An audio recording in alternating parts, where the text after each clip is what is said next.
অনিতা বেগুন গাছ তলায় বসে সেই ছোট ছোট শাক বলে না, সেই শাক তুলছে। হ্যাঁ, অনেক রকমের শাক হয়েছে। আর তুমি দেখো বন্ধুরা, আমার টমেটো গাছে দেখো কি পরিমাণ টমেটো ধরেছে, দেখো কি বড় বড় টমেটো দেখো। আর এই যে বেগুন গাছে বেগুন হয়েছে, দেখো দেখো সুন্দর বেগুন হয়েছে। অনিতা, তুমি কি শাক তুলছো গো? এখানে অনেক রকম ছোট ছোট শাক হয়েছে, কাটাপুর শাক, যেমন আরো এই যে হয়েছে শাক। আচ্ছা দেখো, আর এই যে বেগুন গাছে দেখো ফুল হয়েছে, আর ওই যে বেগুন হয়েছে দেখো, সবে বেগুনের ছোট একটা বেগুন হয়েছে, বেগুনের বাচ্চা হয়েছে ছোট একটা।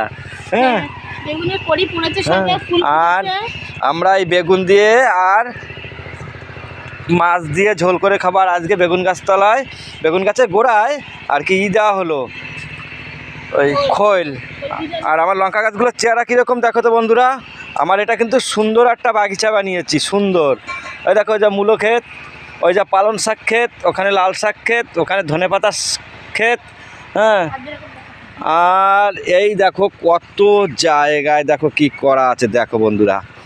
আর ও বসে বসে শাক তুলছে, ওর নাকি এবার মাজা ব্যথা, মাজা ব্যথা, মাজা ব্যথা দেখাচ্ছে। রান্না করছে দুপুরবেলাটা, আমি গাছে গোড়ায় ওই খল ভিজে জল দিচ্ছিলাম, দিয়ে শাক দেখতে পেলাম।